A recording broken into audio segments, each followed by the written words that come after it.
내가 내 권리 찾겠다는데 네가 왜 해방이야? 나도 이제 며느리 사랑 좀 받아보자. 그게 지금 말이 된다고 생각해? 세상 사람들한테 물어봐라. 이게 제 정상이냐고. 너는 미국 드라마도 안 봤니? 거기는 전부인 현부인끼리도 여행도 같이 간단다. 근데 내가 내 돈 주고 산 집에서 잠깐 있지도 못하냐? 너야말로 조용히 좀 있어. 새어머니와 친어머니 그리고 아버님까지 모두 다 같은 고향 출신이셔서 어머니들도 오랫동안 알고 지내던 사이셨더라고요. 그래서인지 시어머니도 아들의 친모를 매몰차게 대하지 못하셨습니다. 게다가 시부모님이 사시던 그 집이 오래전 친어머니의 돈으로 샀던 집이었다는 거였습니다. 친정에 여유 많으셨던 친어머님이 결혼하면서 집을 해오셨고 두 분이 이혼하시면서 위자료와 양육비 명목으로 그 집을 그냥 아버님께 주고 가셨던 거죠. 그렇다고 이제 와서 들어와 살겠다고 하시는 게 맞는 건지 모르겠지만 시아버님이나 시어머님이나 그런 친어머니를 당하실 수가 없어 보이셨습니다. 이미 어른들이 워낙 심각한 상황이다 보니 제가 뭐라고 말을 할 수도 없었습니다. 저도 너무 황당했지만 그렇다고 어떻게 할 수 있는 건지 방법을 알지 못했습니다. 키워주신 어머니도 낳아주신 어머니도 둘 다 남편의 어머니였기에 저도 어쩔 수 없이 두 명의 시어머니를 모셔야만 했습니다. 우선 그 자리를 벗어나 집으로 돌아간 저는 남편에게 따져 물을 수밖에 없었습니다. 오빠는 다 알고 있었으면서 나한테 말을 안 하고 있었던 거야? 어떻게 이런 걸 숨겨?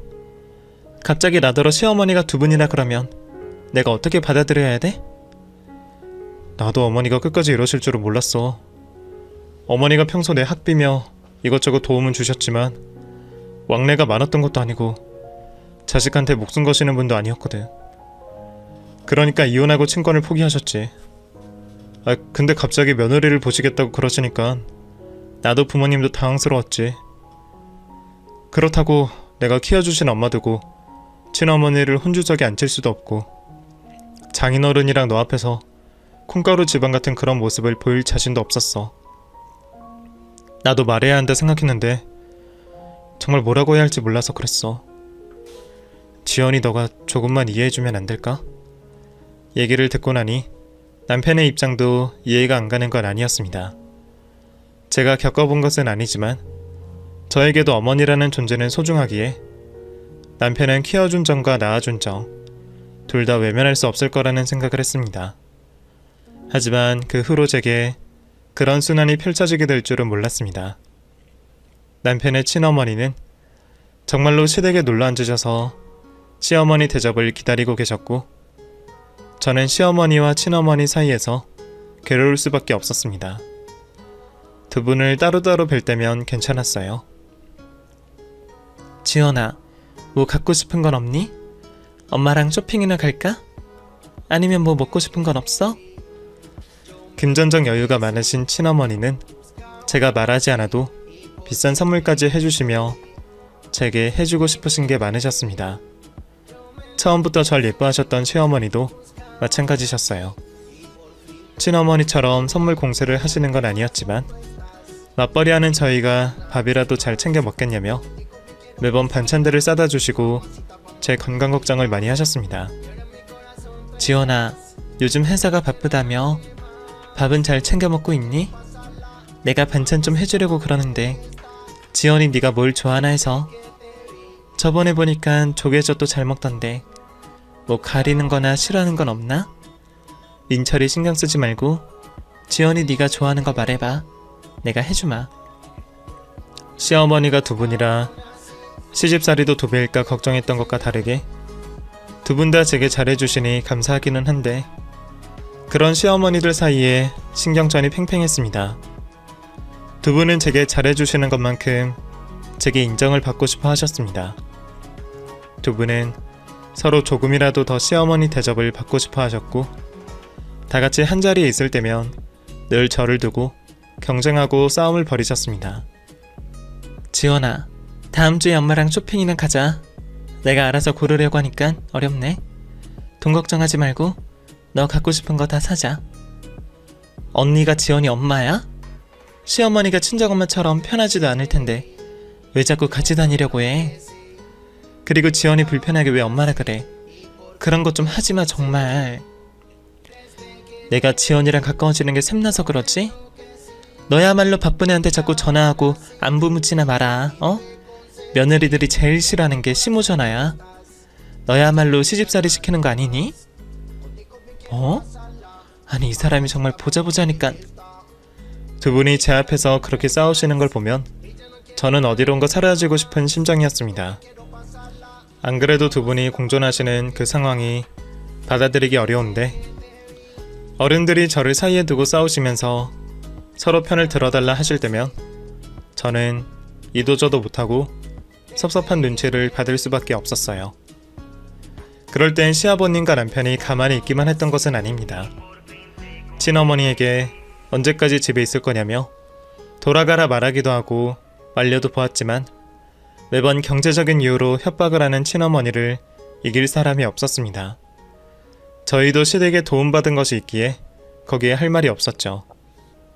대체 언제까지 이런 말도 안 되는 공생관계를 지켜봐야 할지, 저는 언제까지 이렇게 살아야 할지 너무 고민스럽고 힘겨운 생활이 이어졌습니다.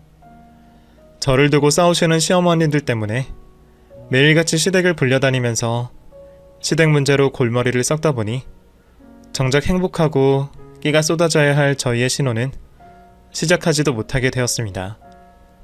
서로 스트레스를 받고 있으니 남편과 한 집에 살면서도 좋은 얘기가 나오지도 않고 웃으면서 시간을 보낼 수도 없었죠. 이게 내가 꿈꾸던 행복한 결혼 생활이 맞는 건지, 내가 처음부터 사기 결혼을 당한 건지 별의별 생각이 다 들었습니다. 결혼 후 계속해서 정신없이 살다 보니 제대로 제 상황을 판단할 시간도 없었습니다. 회사를 다니고도 시모에게 시달리고 있으니 눈앞에 있는 일만 처리하는 데 급급했습니다. 집에 돌아와 TV를 보고 있어도 정신을 놓고 보고만 있었지 무엇 하나 집중을 할 수가 없었습니다. 그러다 TV 속에서 한 속담이 나왔습니다. 고래 싸움에 새우등 터진다. 정말 그 속담이 제 상황과 딱 들어맞았습니다. 조금이라도 자신이 진정한 시어머니라는 대접을 저에게 받고 싶어 경쟁을 하는 두 시모 사이에 껴서 며느리라는 이유만으로 힘든 시간을 보내고 있었으니까요. 남편도 두 어머니 사이에서 저를 보호하려고 애를 쓰고는 있었지만 저에게 체감으로 느껴지는 건 없었습니다. 아직도 사랑하는 남편이었지만 이러다가는 제가 피말려 죽을 것만 같았습니다. 저는 두 시모 사이에 점점 지쳐가며 이혼을 생각하게 되었죠. 그 사이 아무런 일이 없었더라면 잠시의 충동적인 이혼 생각으로 넘어갔을 거예요. 그런데 두 시모는 제가 그런 마음을 품고 있는지도 모르고 또 한바탕 난리를 피우게 되었죠. 제 생일을 일주일 정도 남겨두고 남편이 차를 몰고 저를 어디론가 데려갔습니다. 남편이 드라이브 하자는 말에 별 의심 없이 따라 나서게 되었죠. 근데 어디 가는 거야? 당신 야간에는 드라이브 하는 거 좋아하지 않았잖아. 사실은 당신 지금까지 너무 어머니들 때문에 너무 힘들었잖아. 그래서 어머님들께서 자신들 때문에 당신 고생도 많았고 생일도 축하해줄 겸 자리 마련하셨어. 뭐? 그런 일이 있었으면 나한테 먼저 이야기해줘야지. 당신도 매번 옆에서 보고도 나를 그 자리에 끌고 가? 거절을 못하겠으면 약속이 있다, 야근을 한다, 무슨 핑계라도 둘러댔어야지. 지금이라도 일 생겼다고 말하고 차 돌려. 여보, 두 분 좋은 마음으로 자리 만드신 거야. 더는 당신 괴롭히지 않겠다고 스스로들 약속하시고 그 자리 같이 만드신 거라고. 오늘만 가보고 또 같은 일이 생기면 그때는 절대 당신 이런 자리 끌고 오지 않을게. 아마 남편과 헤어지고 싶지는 않은 마음이 컸기에 마지막으로 남편의 말을 믿어보기로 했습니다. 그렇게 도착한 식당에서는 시아버지와 두 시모 모두 먼저 도착해 앉아 있었습니다. 평소 서로 가까이 앉는 것도 싫어해 시아버지를 사이에 두고 앉아 있었는데 이번에는 무슨 일인지 나란히 앉아 있었죠. 우리 며느리 지금까지 우리 둘 때문에 고생이 많았지? 시어머니라고 하면 한 명도 벅찬 게 사실인데 우리 둘이서 어른답게 행동도 못하고 그간 네가 고생이 많았다. 곧 네 생일도 있고 우리도 더는 다투지 않는다 약속하러 이 자리를 겸사겸사 마련했다. 이제는 마음 놓고 우리 서로 웃고만 지내자. 그래, 나도 여기 있는 동안 추태를 부려서 미안하다. 앞으로는 더는 우리 둘 때문에 네가 힘들지 않게 노력하마. 오늘은 우리 며느리 마음껏 먹고 즐기렴. 과연 두 시모들의 말처럼 잘 지켜질 수 있을지 자신 있어 하는 두 시모의 말에도 저는 좀처럼 불안감을 지울 수가 없었습니다. 처음에는 의식을 하듯 두 시모 모두 제 앞에서 사이좋은 모습을 보이며 식사 자리를 이어가게 되었습니다. 하지만 물과 불 같은 정반대의 시모들이 섞일 수 있겠나요? 얼마 가지 못해서 또 별것 아닌 일로 서로 기싸움을 하며 신경전이 시작되었죠. 생일날 꺼낼 이야기는 아니지만 그래도 우리 며느리 태어난 날이라고 하니깐 괜히 손주들은 언제 보여주나 싶구나. 요즘 부부들이 애 가지는 걸 꺼려한다고 듣긴 했는데 막상 애 가져봐라. 얼마나 예쁘다고. 우리 민철이 태어났을 때 엄마가 첫눈에 반했잖니? 그래, 너희는 아이 가질 생각은 있어? 아예 안 가지거나 늦게 낳을 생각은 없어요. 그래도 몇 년은 더 돈도 벌어야 하고 신혼도 즐기려고 아직은 생각을 안 하고 있어요. 2년은 지나서 생각하려고요. 그래, 부부 사이에 애는 꼭 있어야 한다. 안 낳아본 사람들은 몰라서 필요 없다는 거야. 결국에는 자기가 없는 걸 질투해서 합리화시키는 거라고. 부럽다면 부럽다고 하면 될 걸 괜히 이상한 사고방식을 주입하고. 꼭 그렇지도 않지 않니? 예전에야 늙으면 집구석에 있어야 해서 그랬지만 지금은 사회적으로 시스템이 얼마나 잘 되어 있는데 혼자서 할 것도 얼마나 많고. 그런 생각이야말로 늙어서 시대를 못 따라가는 구닥다리 생각이지. 뭐? 너랑 나랑 몇 살 차이가 난다고 구닥다리라는 거야? 얘는 또 며느리 앞에서 금방 사이좋게 지내자고 말해놓고 이제 와서 또 왜 이러는 거니? 언니야말로 질투니 합리하니 그런 소리를 왜 해? 나를 바보로 생각해? 내가 애 못 낳은 걸 가지고 빙빙 둘러서 씹는 걸 내가 눈치도 못 챌 것 같아? 그렇게 낳은 게 잘 났으면 끝까지 자기 손으로 잘 키울 것이지 중간에 이혼을 하긴 왜 해? 그리고 지금은 누가 진짜 민철이 엄마인데?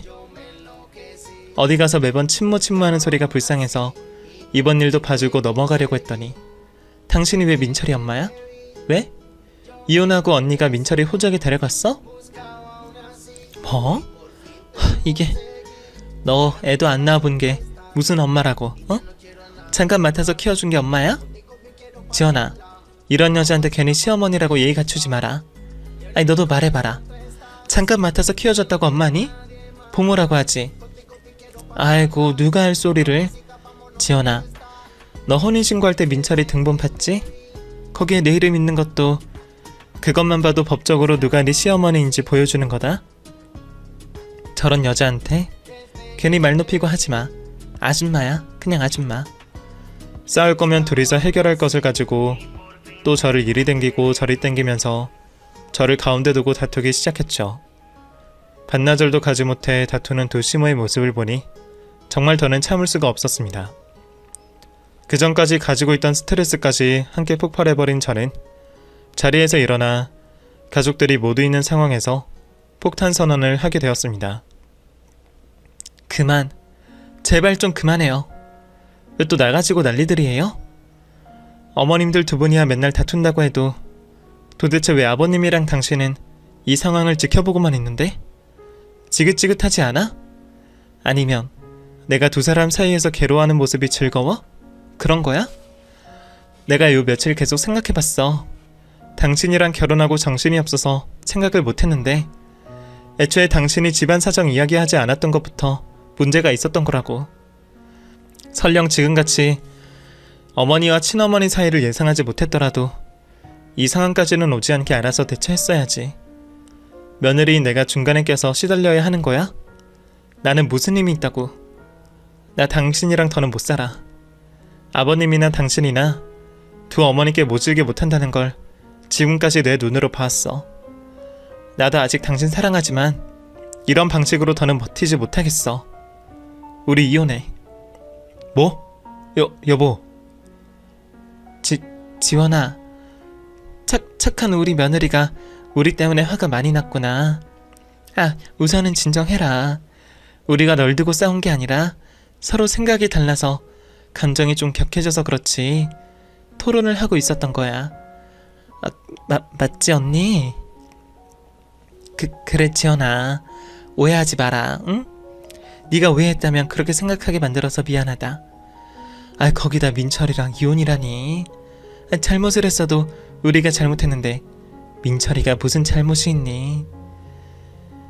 애초에 민철씨가 저에게 시어머니 두 분이라고 말하지 않았으니까요. 제가 두 분 사이에서 이렇게 괴롭힘을 당할 줄 알았다면 애초에 결혼은 생각도 하지 않았어요. 어쩜 그렇게 두 분 모두 제 생각은 한 줌도 안 하시고 그 시어머니 대접이 뭐가 그렇게 중요하다고 중간에 저를 두고 못 잡아먹어서 안달들이세요? 두 분 때문에 민철씨가 이혼 아닌 혼인 취소 당하는 거니까 그렇게 알고들 계세요. 여보, 미안해. 우선 나가서 마음 좀 가라앉히고 다시 이야기해보자. 싫어. 당신 짐들은 내가 문 앞에 내놓을 테니까 당신이 사랑하는 두 어머니 곁에서 지내. 나도 정리해서 친정집으로 갈 테니까 두 분도 괜히 저 두고 싸우지 마시고 저 나가면 머리채를 잡고 싸우시던 서로 주먹을 날리시던 마음대로 하세요. 저는 뒤도 돌아보지 않고 식당을 나와 집으로 돌아갔습니다. 남편은 곧장 집으로 따라와 저에게 잘못을 했다고 무릎까지 꿇고 빌기 시작했지만 더는 속을 수 없었습니다. 남편 짐을 제가 직접 챙겨 밖으로 내쫓아냈죠. 남편과 이런 일로 헤어지고 싶지는 않았지만 또다시 그런 일을 겪을 수도 없었습니다. 어차피 뱉은 말 다시 주워 담을 수도 없었죠. 그런데 남편 입장에서는 지금 이 상황이 전과 다르게 느꼈나 봅니다. 마치 날벼락 같은 이혼 통보에 심각한 상황이라 생각이 들었는지 두 시모들 앞에서 울고불고 난리를 치며 이혼의 원인을 두 시모 탓으로 돌렸죠. 두 시모도 외동인 아들을 이혼남으로 만들 수는 없었는지 하루가 멀다 하고 저에게 찾아오고 전화하며 한 번만 자신들을 용서해달라 부탁을 하였습니다. 지원아, 우리가 한 짓이 있으니 부정하지 않으마. 정말 잘못했어. 저번처럼 빈말이 아니다. 아들 이혼까지 걸린 마당에 내가 또 거짓말을 하겠니? 이번만 용서를 해다오. 내가 한 번 더 네 시어머니와 다툼이 있으면 네 이혼 말리지도 않겠고 내가 바로 너희 부부 곁을 떠나마. 그러니 제발 이혼만은 다시 생각해주렴. 오히려 이혼을 하려고 했으면 조용히 진행시킬 거리라는 후회가 들 정도로 도시모는 저의 마음을 돌려보려 귀찮을 정도로 제게 접촉을 해왔습니다. 한 달이 넘게 냉랭한 태도로 남처럼 대하는 저에게 기분이 나쁠 수도 있을 텐데 도시모 모두 단 한 번의 짜증도 없이 진심으로 사과하며 뉘우치는 모습을 보여줬습니다. 그뿐이었다면 이미 돌아서 버린 제 마음을 바꾸진 않았을 겁니다. 그런데 평소 두 시모의 모습에도 가만히 있었던 시아버님마저 저에게 몸을 낮춰 용서를 구하셨습니다. 새아가, 민철이가 무슨 죄가 있겠니? 이혼하고도 제대로 정리를 못하고 우유부단한 모습을 보인 나 때문에 벌어진 일이지. 내가 그동안 손 놓고 보고만 있어서 미안하다. 네가 따끔하게 말하지 않았더라면 내가 잘못한 줄도 몰랐을 거다. 몇 번이나 속았다고 생각할 네 마음 다 안다. 응? 그런데 이번을 마지막으로 한 번만 나와 민철이 엄마들을 용서해주렴. 시부모가 되어 못난 모습을 보여서 미안하다. 내가 다시는 이런 일이 없다고 우리 신씨 집안을 걸고 약속하마. 미안하다. 온 시댁 식구들이 나서 다시는 이런 일이 없을 거란 약속에 제 마음도 조금씩 풀어져 갔습니다. 며느리에게 미안하다고 사과하시는 일이 쉽지 않다는 걸 알아요. 남편을 비롯해 가족분들 모두 다음부터 이러한 일이 재차 발생하지 않는다고 약속하시니까 제가 마지막으로 믿어보겠습니다. 저도 며느리로서 시부모님들께 예의 갖추지 못해서 죄송해요. 제가 저지른 잘못은 용서해주세요. 나중에 보면 바보 같은 선택일 수도 있겠지만 우선은 남편과의 이혼을 없던 일로 하게 되었습니다. 하지만 다시는 같은 일이 발생할 시 저도 참지 않겠다고 확실하게 가족들에게도 알렸죠. 그 일로 정말 뉘우친 부분이 있으신 건지 아니면 외동아들 이혼만은 막고 싶으신 건지 두 어머님들은 제 앞에서 사이좋게 지내셨습니다. 서로를 의식하는 일도 서로의 아킬레스건을 건드는 일도 없어지게 되었죠. 그리고 남편의 친어머니는 더 이상의 집착을 거두시고 다시 원래 사시던 집으로 돌아가시게 되었습니다. 이렇게 제 생각보다 쉽게 풀릴 일이었다면 진작에 조금도 참지 않고 행동했으면 어땠을까 싶기도 합니다. 과거에 어찌되었건 지금은 두 시어머니들과 즐거운 시간들을 보내고 있어요. 과거 서로 떨어져 있을 때면 저에게 무척이나 잘해주셨던 것처럼 지금은 각자 있을 때 또 서로 같이 있을 때 저를 무척이나 챙겨주시고 잘 대해주십니다. 지난 일들을 모르는 사람들은 두 시어머니에게 사랑을 잔뜩 받고 있는 저를 부러워할 정도니까요. 지금처럼 복에 겨운 며느리 대접을 받진 않더라도 나중에서도 저를 두고 다투는 일만 없었으면 하네요.